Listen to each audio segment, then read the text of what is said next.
Hey, welcome, welcome. We're back again today with a guest, Garrett, my co-host from In Your Face podcast. We'll be here to talk about data. You know, my favorite topic that I do as a profession, regrettably. I get Also one of my favorite Star Trek characters. That's right.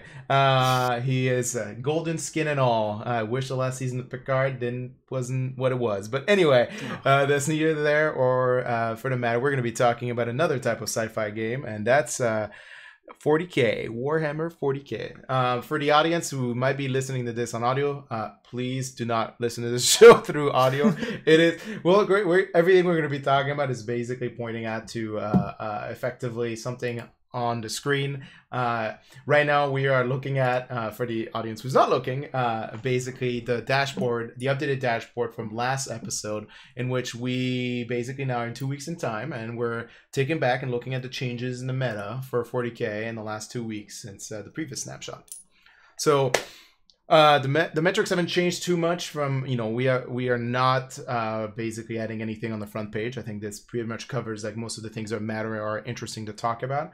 We did add 2 more pages to this dashboard we're going to talk about and cover, and that's basically I call the mission decision tree and the opposition decision tree. And this are effectively really cool kind of like dynamic reports functionality for anybody who wants to like get deep down on some like either their faction or like what the opposition looks like if they play against that army. So for the most part, let's talk about the meta. We've had 76 events this last 2 weeks versus 74 from the previous week. 2016 games played versus almost 1600. So that's a drastic improvement in number of and basically games played and as well data points.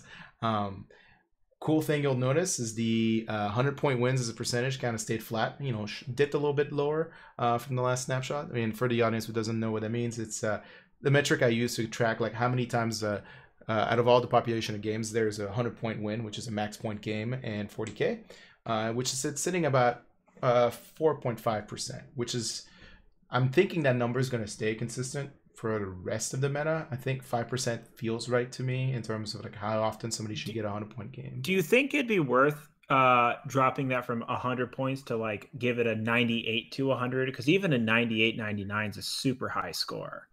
Or do you just purely want to know perfect scores? I purely want to know perfect scores because Okay. it's going to help me identify peep players or armies that have a repeated pattern eventually of that happening. That's kind of my end goal.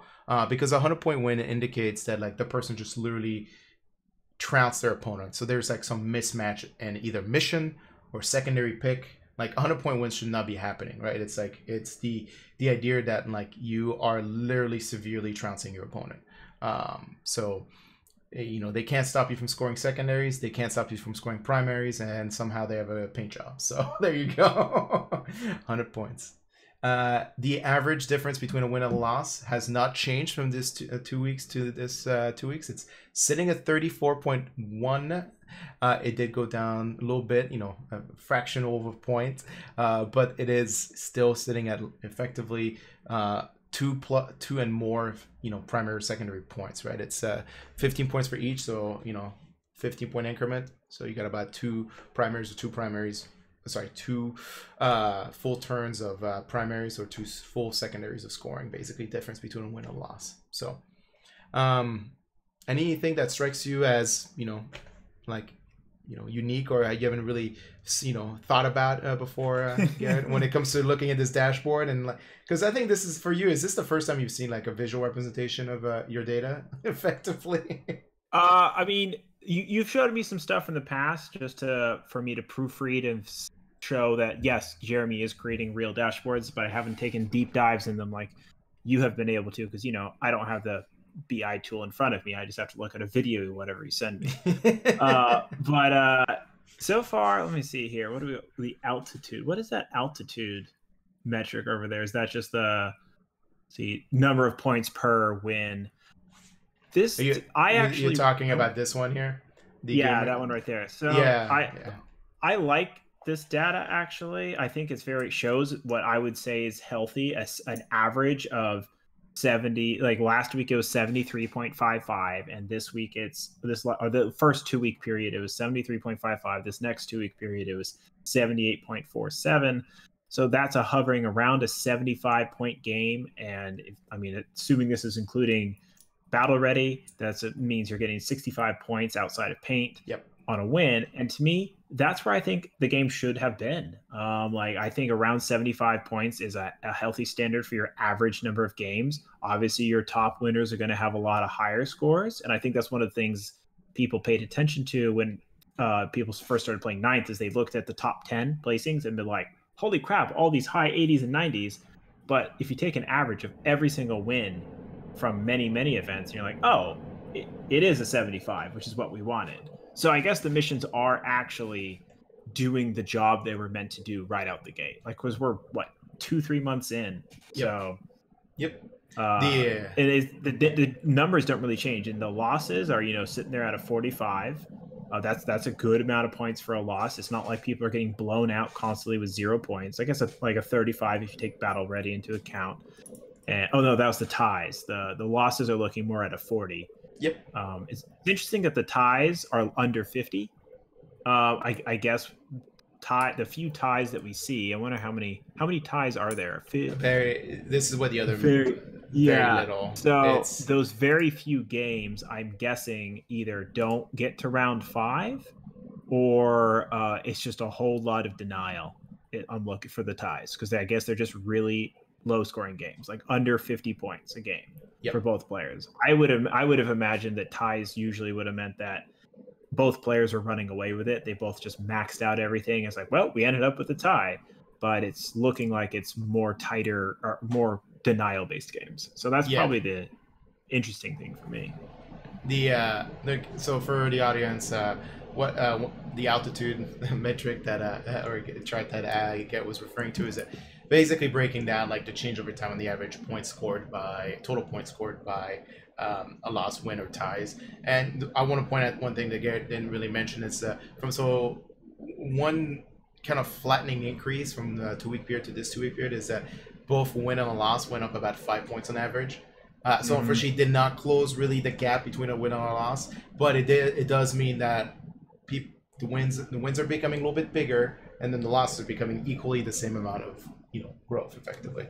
Yeah. So people are just learning how to play the game and get points more. Yeah. So we should, in theory, I guess, under this trajectory. I'm curious what the 2 weeks before that would have been, but we're going to just see more higher and higher point games as everyone learns how to maximize their play style, I guess. Well, let's take a look. All right, so we can take a look at the full total span. Oh, nice. Time, and unfortunately, this thing decided to sort it in a weird way, so we're gonna fix that real quick. We're gonna have to fix that at some point. Okay, so it went down. Yeah, sort descending. Oh, you're sorting it by the values descending probably instead of the date descending. There we go. Hey, we got there. There we go. Yeah, so it went down. The wins went down.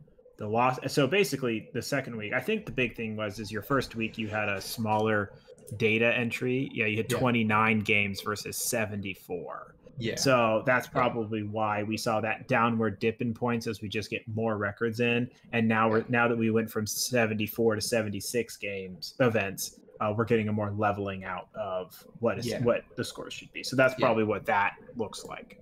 Yep. It'll be interesting to track that metric probably, 3 months from now, where we get 6 more of these in, and we're like, okay, are we seeing a trajectory, or is it leveling out? That'll be interesting to see. Yeah, that's why, I mean, for me, like I said, like my expectation for the meta is, as people figure out how to play this game better, is that the average difference between a win and a loss goes down to less than 20 points. What I would want to see. So in terms of a per round analysis, we're basically looking at the kind of flattening out every loss so far from a 1 through 4 round event. 4 round games have been around floating 40 points for the previous 2 weeks, and then this week though it's been like gradually increasing as the rounds get through, where basically as the games progress, the losses are becoming more and more high pointed or higher points.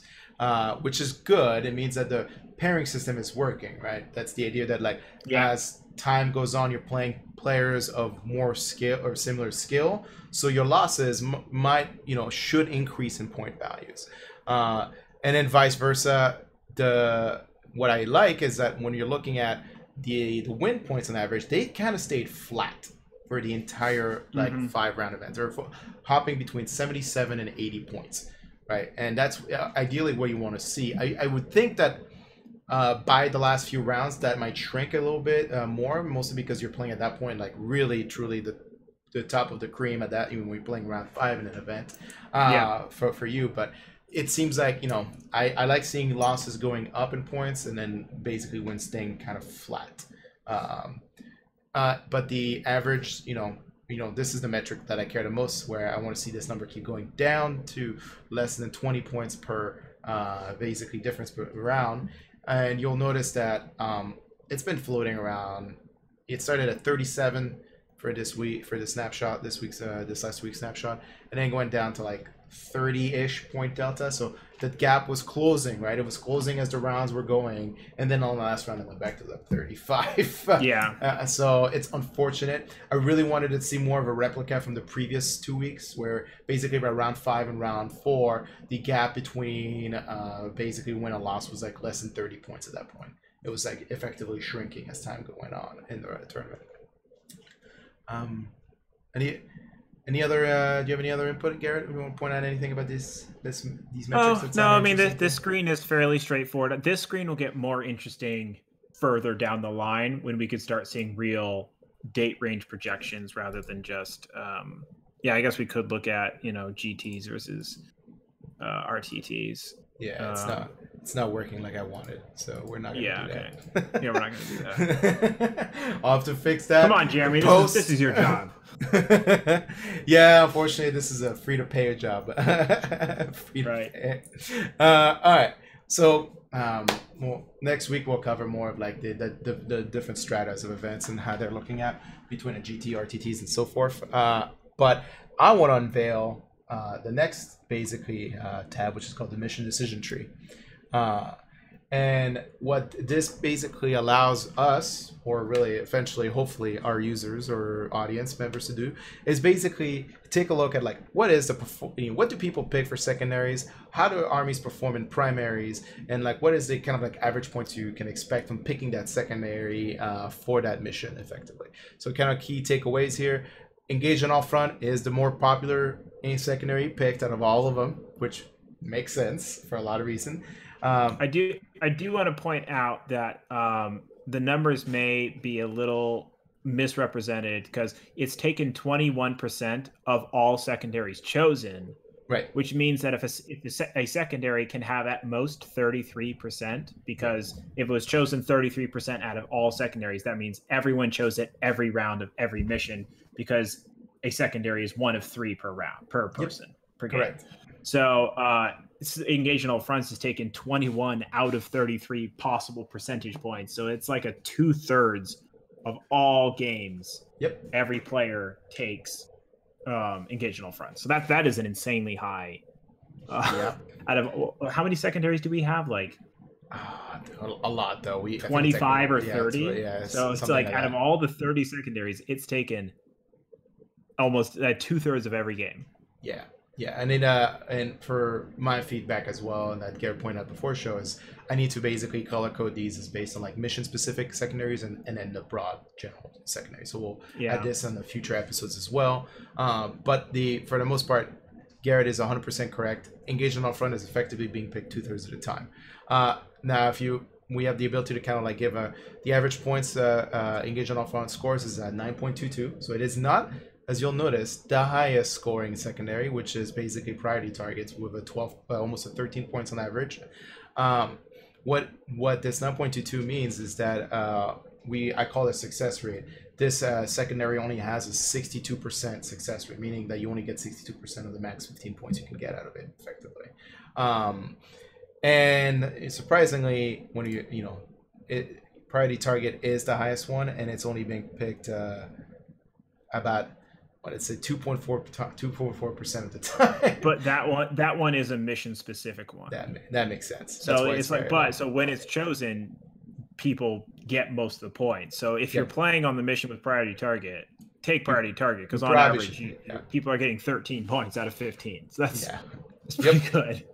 One of the ones I was surprised wasn't as high in terms of being picked, and also secondary success, was deploy scramblers. Surprisingly, that one shocks me the most. With a 53% success rate, that means most players are getting 1 to 2 deploy scramblers off, and that's it. They're never getting the third one most of the time, which is really shocking to me for some reason. I think you brought up in the pre-show bring it down to having a incredibly high success rate, which makes sense because, as you said, when it's taken, you get the points you need, like 71%, because you only bring it down when you're like, oh, the guy has 17 tanks. I'll take it then, and then I'll just get my 14 points or whatever, my 12 points, I think it's very common against orc players spamming mech guns, because he brought 15 mech guns. There's 30 possible points that I can get from that, and mech guns are easy to kill. So that's when people don't bother taking it if they can't get it. So so why do I call it a decision tree for the audience? So on average, everybody who's played in this last in the data set we have, and this is not the last 2 weeks, this is the entirety of every event that's being run on the secondary using the scorecard mechanic that BCP introduced. On average, every player is scoring about 56.8 points per game. And now we're going to break it down by primary. So basically, this gives you the perspective of how many on average points are people scoring per primary. So sweep and clear is above the average with 59. So the highest amount of points, on average, the highest amount of points gained in a game is sweep and clear, versus the lowest being the scouring. And then if you click the sweep and clear here, you'll notice that now it dynamically shifts all of our secondaries in this format, and what you can see is the little darker bars in the background are what still the average is for total all the games, and then but this is the average of these secondaries scored for sweep and clear. So what ends up happening is you can take a look at this one, for example, this 12.67 vital ground, which is that another mission one that somehow some got entered incorrectly into the scorecards? Let's see what sweep and clear. I think vital ground might actually, that 15.1 I think is the that's the one. So we did notice that somebody apparently recorded overrun on sweep and clear, which I believe is, as Garrett. Sweep and clear is direct assault. What is that? What is that one? What vital ground? Vital ground. I don't think I think vital ground is. I think this is mission specific one. So obviously, guys, we still have a lot of cleaning to do, but it is that's unfortunately that's just what people recorded in the data. Let's take a look at another one. Let's take a look at this one over here, Arbiter Witch. So on average, Arbiter Witch scores about 10.22 points. In this case, on average for sweep and clear was 11.67. I don't think we can really discern anything out of that. That's a very specific kill witches basically. Bring it down, same thing. It's very situational. Titan Hunter is situational. It seems like basically all of the ones that are kind of popular, engagement on front, still only yielding an average of 9.5 points, which you'll see here. So engagement on front performs basically the same. There's go to a different primary, because it seems like sweep and clear is very similar to. Let's pick the worst one and see. Scouring. Let's look at what people did on scouring. So that one is Linebreaker. Wow, that must have been the one guy who chose Linebreaker. Yeah, because the average is pretty high for Linebreaker, right? It's 9.17 points, but somebody in the scouring got 15, so they were like, so that one's an anomaly still. What's that one right next to the second one? That one, that 9.13. 9.13. That is bring it down. So effectively, this somehow on average got worse effectively. Strategic scan. What is? Do you know if strategic scan is a mission specific one, or if it's I think it's a general one, actually. I think that might be a mission specific one. Man, it's gonna be really it's bumming me out. I know, right? Yeah, the strategic scan is from priority target, I believe. Yeah. So somebody entered that incorrectly as well. That's okay. We'll just have to do some little more ETL. I don't think. Yeah, I don't think right. from now, like from my perspective, like some of these missions, like there's no clear takeaway that a secondary does slightly better, than the popular one. Like I guess thin the ranks, like it's almost a whole new average 1 point more than. I mean, honestly, like thin your ranks, bring it down, Titan Hunters, those are all going to be army specific ones and not mission specific. I honestly think when you're looking at a mission, you should only look at engage in all fronts, deploy scramblers, raise the banners high. Those particular secondaries, you should see how they perform on each primary, because those ones are actually going to be influenced by the primary itself. And you said the sweep and clear, the mission specific one was direct assault, correct? I'm pretty sure. Yeah, so direct assault was picked, the second highest picked when it was sweep and clear, with a 63% success rate versus. So it's basically as good as engage on all front for that mission. So yeah, you should probably. Direct assault is you score at the end of your turn, and if you score either of the middle objectives, you get 3 points and 5 points. So it's an easy, just like end of your turn can get a quick easy points. Yep. So I can see why that would be chosen a lot. And any secondaries that yields you more than 60% success rate is highly valuable. Anyway, that's the magical number. Like bring it. Like, to be honest, when I look at this, even though bring it down is a very matchup oriented one, it still has the highest rate. Yeah, like basically. Like if you're able to pick bring it down, just pick it. Yeah. All right, let's take a look at. We can do this analysis by faction, but I want to do this breakdown by faction first, not by a combination of both. So let's look at faction. So apparently, surprise, surprise, Slanesh Demons is the highest average points. And why do they have the highest average points? Well, apparently, they don't play Engage on All Front very much. They play a lot of Raise the Banner High, Domination, and Arbor the Witch. So apparently, I mean, the cool thing is, you'll notice, is that like they have a lot of bars. Engage on all fronts is the same amount as Abhor the Witch. Yeah. So it's 10.42%. But what I'm saying is you don't see it at the top, right? So apparently, which makes probably sense unless you have a lot of units, right? You're probably playing a lot of MSU. Domination is a little surprising to me, but like, I mean, it has like an 80% success rate for that Demon army. And then there is a better. It was taken 6 times with an average of 12 points. Yeah, it's pretty good. That's pretty good. One of the cool things you'll notice is that like they have a lot of secondaries where they're just performing way above the average. Like Teleport Homer, they're performing 15 points. Wow. On average. Domination, 12 points on average. Assassinate, 10.5 over an average. Investigate size, 12 over 8.5. Like they're just like, effectively what you're looking at is like they're overperforming from the rest of the population in very specific secondaries, which is really cool. Second one, surprisingly, Black Templar, which like kind of like Slash Demons I could see, but like Black Templar kind of just blew me away. Like, why the hell are they so high up? It could also be like less players play Black Templars, and it's mostly some really good ones. Their Assassinate is apparently their highest performer for them, or at least the highest. So that Black Templar is getting 68.67. Is that total points, or is that? Yeah, it's total points. So like, I'm wondering if Black Templars just get a lot of primary points. Yeah, so we'll see that in the next tab over. Yeah. But I wanted to pick on like some of the top ones. And as for comparison, let's look at some of the worst performers on average.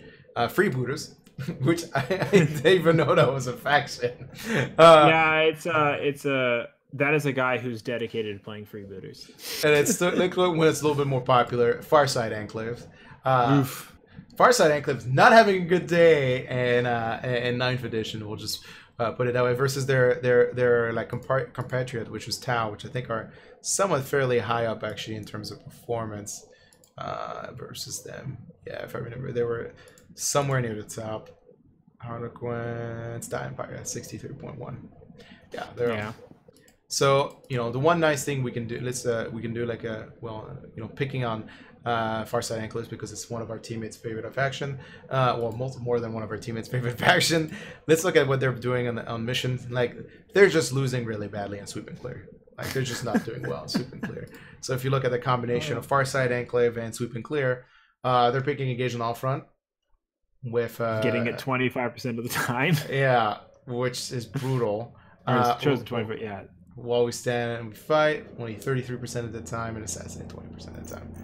Versus, let's pick like a really popular faction. Let's pick Adeptus Custodes. Let's look at them.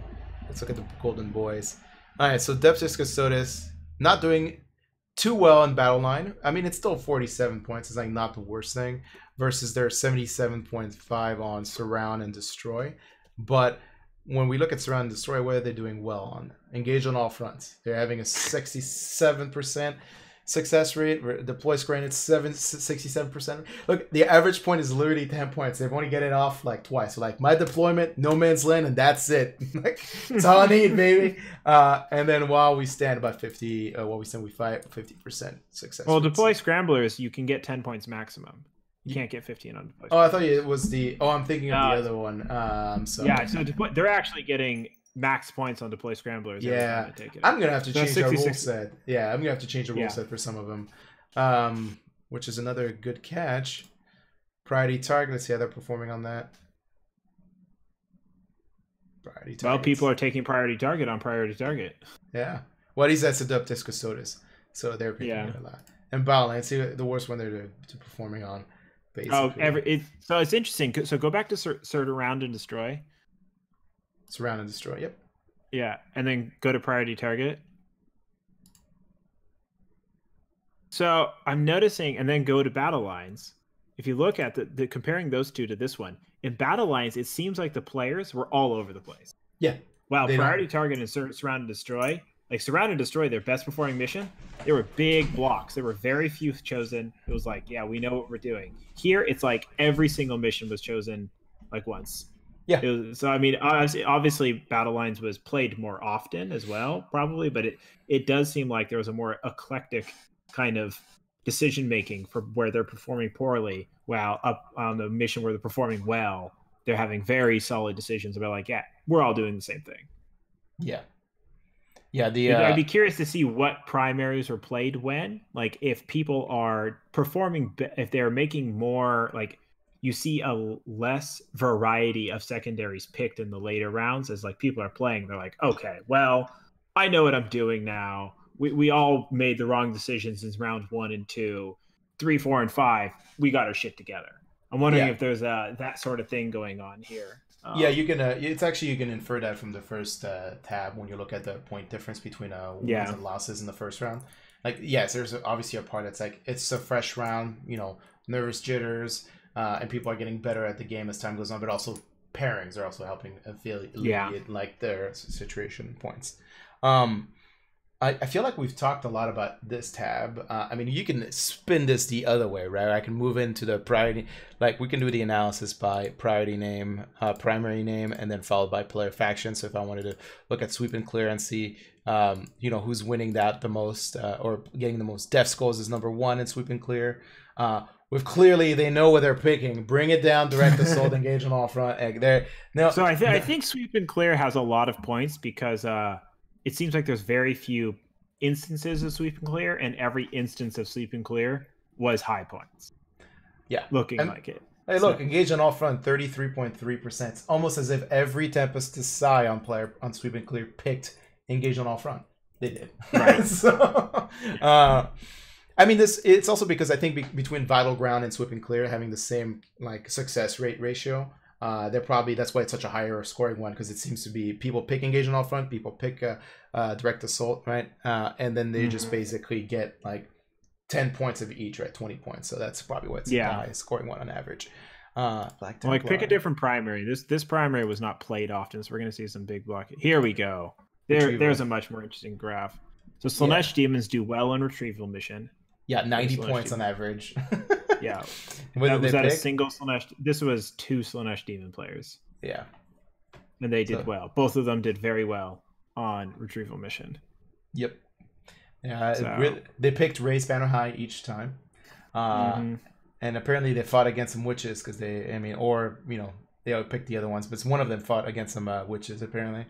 Deptus Astartes.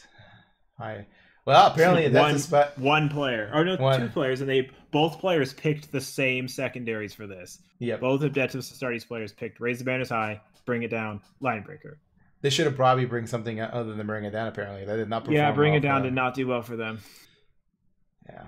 No. All right. You know what?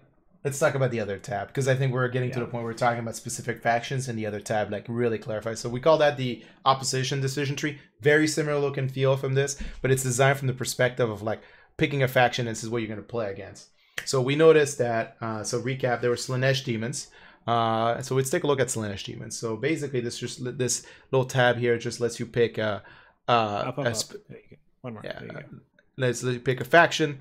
So, and gives you that kind of the analysis of total performance of that faction. So if you're playing against Slaanesh demons, most of the time you can expect them to, a high level, pick Domination, Arbiter Witch, or Engage on all fronts. Seems to be the more recurrent, basically secondaries they're going to play. Let's knock out Abhor the Witch, engage, Raise the Banners High, because Abhor the Witch obviously is only going to be played against people who bring 3 Psychers, because if you don't bring 3 Psychers, like, they're not going to take it. Yeah. So Domination, Engage on all fronts, Raise the Banners High. Yep. Those 3 seem to be go-to choices for a Slaanesh Demons player. Yeah, and they've been playing against some pretty good armies, right? They played against, obviously this is a small sample pool, but they played against Custodes, Death Guard, Crimson Fist, Dark Angels, Imperial Fist, and Raptor. So Marine, slightly Chaos Marine, and then Super Marines. It's actually a perfect half the pie is Custodes and Death Guard, and half the pie is just all Marines. Yeah, basically.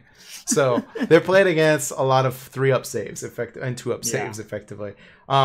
This little card view on the bottom here basically gives them, like, this is the Slaanesh Demons kind of score breakdown versus their opponents. They have a 13-point win on average, again, or 13 positive points total, so which means they have a winning record. When you can see they have a 62.5% winning rate, at least on what we have in the data.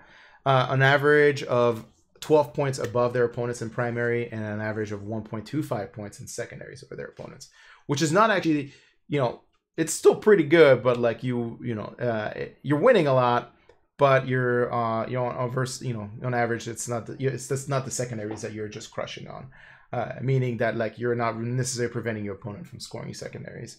When you're looking at more like the mixture between a loss and a win, you'll notice that when they do lose, they lose like by an average of 22 points, mostly coming from the secondaries, not the primaries. They only lose primaries by 5 on average, but on their secondaries, losing by like 17 points. And then when they do win, they win by a total of 34 points. So they're winning bigger than when they're losing on average. Yeah. They're winning by 22 points in primary and 12 points in second, once again. So they seem to be performing well when it comes to the primary missions. Not super well on the secondaries. And then the last card is just a global comparison. So basically, on average, people are losing games by 2.36 points, and the gaps are almost 2 points in primary and 1 point for secondary, effectively. So anytime you find a faction that does better than the global average, that's great, right? Your faction is doing better than the global average. You can then basically function of the same decision tree. You can basically bring up like, hey, what's the what factions does it play? Well, Dark Angels, it crushes. Adeptus Custodes, it crushes. Apparently, had a hard time against Raptors. What was it? What was the secondaries? It was basically picking against Dark Angels. Abhor the Witch. Yeah. Abhor the Witch, Domination, grind them down. What about Raptors? What were they picking against? Abhor the Witch, bring it down as well. Engage on all front. Interesting. By the way, the color here is a little misnomer, right? Because it's 49 is the average points they're scoring in total. I know it sounds weird looking at it. Once you want to know the points of the secondaries, unfortunately, the visual does not support that functionality yet. I'm hoping I find another one that lets me do that. And then, so obviously everything's a win here. Let's see what the primary was. Also, if everything's a win, why is it 90%? 90? Oh, is it 90 points of winning? It's the average points of one they won, right? So they won by 90. So they weren't battle ready. That's right. They were not battle ready. It looks like it. It looks like they tabled their opponent and weren't battle ready, or they only got 80 points plus battle ready. Let's take a popular one that has a lot of armies. Let's see Which do you think has plays a lot? I mean, Salamanders. All right, let's do the salamanders. All right. It doesn't look like they play too much. No, I guess not. Let's do Adeptus Custodes, because I feel like Adeptus Custodes get play a lot. Yeah, look at that. That's a lot of data points. So I have lots of games. I've played against a lot of Blood Angel players apparently, and Harlequins. Oof, that's a rough matchup for them. Death Guard, Adeptus Sword. Yeah, they played like a lot against a lot of people. Similar breakdown. They've been picking engagement. Yeah, their breakdown looks much closer to the global since they have more data points. Like, yeah, the Slaanesh one was, when you have extremes, like I think there were probably only 2 Slaanesh players, and so those 2 Slaanesh players did better than the global by a long shot. But now that we have many more data points, it's like, yeah, okay, so most people lose by 2.66 points and they're winning by 3.3 points. So it's a nice jump. Yeah, I'm really looking forward to more data coming into this, because this is where it gets interesting, right? So when you're looking at like their score breakdown on average, they're basically winning on average by only 3 points margin between like their opposition, and it's kind of split evenly between primary and the secondaries, like a little bit more on the secondary side than the primary, but that's important because they're still doing better than the global average in all metrics. They're winning about 56.4%, which is huge. Like if you're doing more than 55% of the winning, it's a really good army, especially with a large amount of data set. When they do lose about an average of 828 points. When they do win, they win by an average of 31 points. So if you remember, the average difference in win to loss on our first screen was 34 points. So they're losing by 27. So they're about a full 9 points, or is it 7 points below. Yep. Like they get actually tighter losses than what the total data sets from. So this smaller set, because the first set was actually from a much larger data pool, because this data is only from data where we collected from scorecards. Yep. Well, the other one was just from all games played. So from this scorecard data, they are getting a much tighter game than what the global average is doing. That is correct. They are doing fantastically well. And let's look at how are your Harlequins doing? Well, let's find out. I want to look at the what they're playing against and what they're doing well against. So against Deathwatch, they're just crushing it. Against Dark Angels, they're crushing it.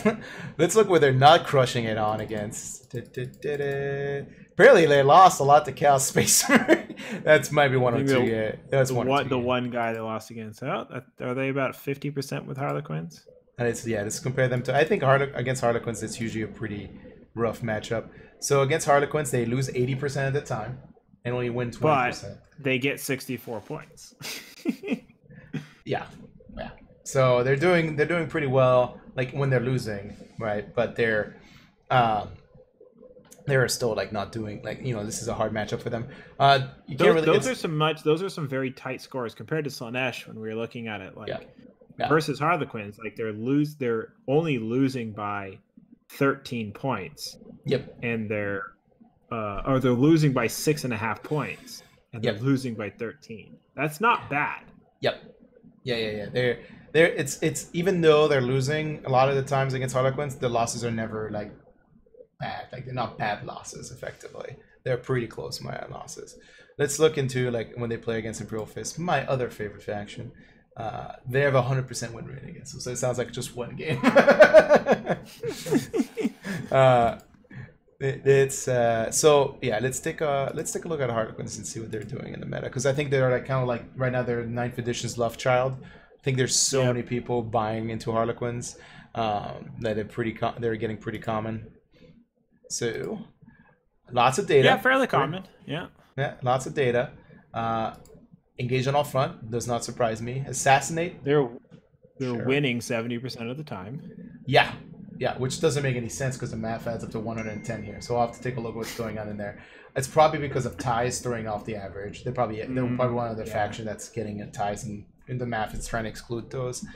But when they do win by a 24-point margin, and then when they do lose, they lose by a 20-point or 21-point margin. So Their global average though, their average versus the global is like drastically higher. Like they're beating their opponents by 8 points on average, effectively. Yeah. So let's see what they're playing against a lot of. Who they're crushing it against. They're crushing against Chaos, Emperor's Children, Salamanders, Raven Guard, Death Guard. Seems like 3+ saves are getting crushed by Harlequins. Who they're not crushing is a better question. Oh, they're Eldars. They're having a hard time against Eldar, which kind of makes sense. Was in the I guess with those, if they're using the flyers with the high strength, high AP, not needing to hit flamers, then that kind of ignores the entire benefit of a Harlequin unit. Yeah, they're not having a great day against Eldar. It also looks just like one game effectively, but it's any other faction you want to talk about for today's episode?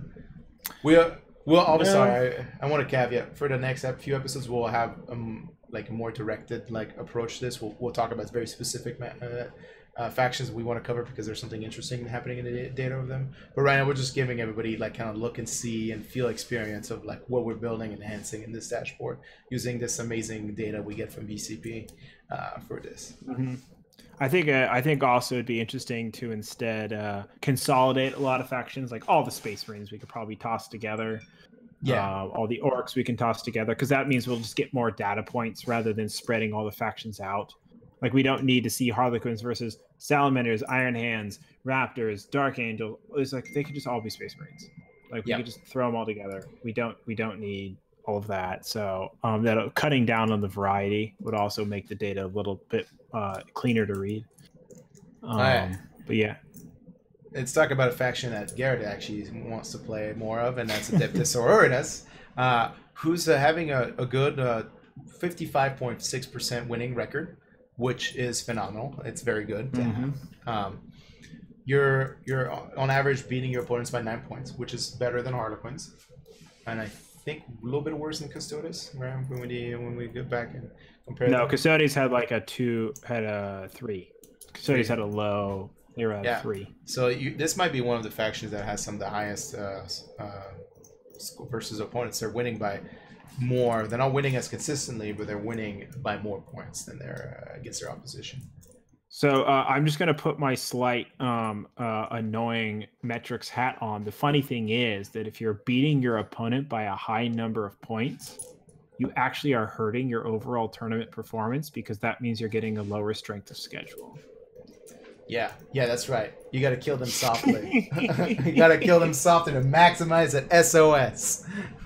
I mean, am I wrong? Like, you just as long as you get the win's the best, and then a high win is good. But it's honestly, you're beating your opponent by a ton of points means that you are, if you do end up being tied on battle points. I mean, in reality, strength of schedule is probably not that important, seeing as your win strength of schedule is going to happen before your battle point strength of schedule. And the way these battle points play out, a tie is so rare between wins and battle points. So yeah, I was just my math brain's technically, to maximize your tournament performance, you want your opponent to get just 1 point less than you at all times.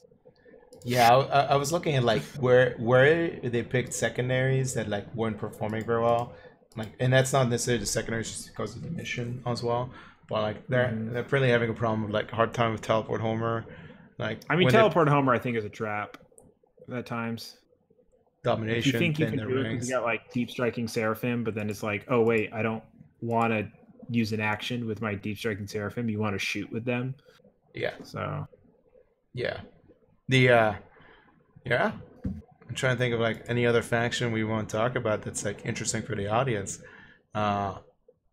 Actually, let's do this for the record, so that way when the new book comes out, we can basically compare it to hey, how did Necrons do? Let's find out, because they're doing terrible right now. They're probably not even that popular. They're somewhat they're not very popular, and their average points is 39.4. They're losing 75% of the time. This faction is about, thank God for an update, because God, it is doing it very badly. Versus their opponents, they're losing 18 points on average. Woo! Can't wait for that new book. Let's see if those numbers go up. So Right. we want to see those numbers basically flip. Well, maybe not that much, but we want them to sink in, turn around completely. It's pretty cool that I get to see how the meta adjusts live with data, not just like kind of like my own personal opinion when a new book it gets introduced in the meta. So I don't know. Yeah. It's I think the key takeaway for today's episode is that we have one of the most powerful function ever created for understanding how 40K is doing, and I want to We make are sure the greatest. No one can beat us. it's not that I am not saying we are the Humble. greatest. I am just merely stating Humble that brag. this Humble data brag. this data is powerful, and I think I cannot wait for it to tell us the narrative that we're all hoping for, which is that 9th edition is a good edition. Yeah. And I think we will see that as soon as we start seeing the gaps between win losses to start shrinking. But until then, my name is Jeremy from In Your Face podcast media company, whatever you want to call us. You can find us on Twitch, YouTube, Facebook, Twitter, Patreon, basically anything. This video will be only available on YouTube though, because we will not be publishing it to any other format. With me today was Garrett, my co-host, and also Data Extraordinaire. Thanks to, without him, we would have not been able to put this all together, mostly because of PCP and also your personal take in that venture. Do you have any parting words for our audience today? Good data in means good data out. Yeah. Please enter the right secondaries. What do you just a general phrase when it comes to data science. Good data in, good data out. Shit data in, shit data out. Yeah. We want to empower you to make the best decisions you can make during your game. And I think we only can do that if there's good data, basically. Yep. All right, guys. I still haven't quite figured out a parting sentence, so I'm just going to go with good data in, no other option. Bye-bye.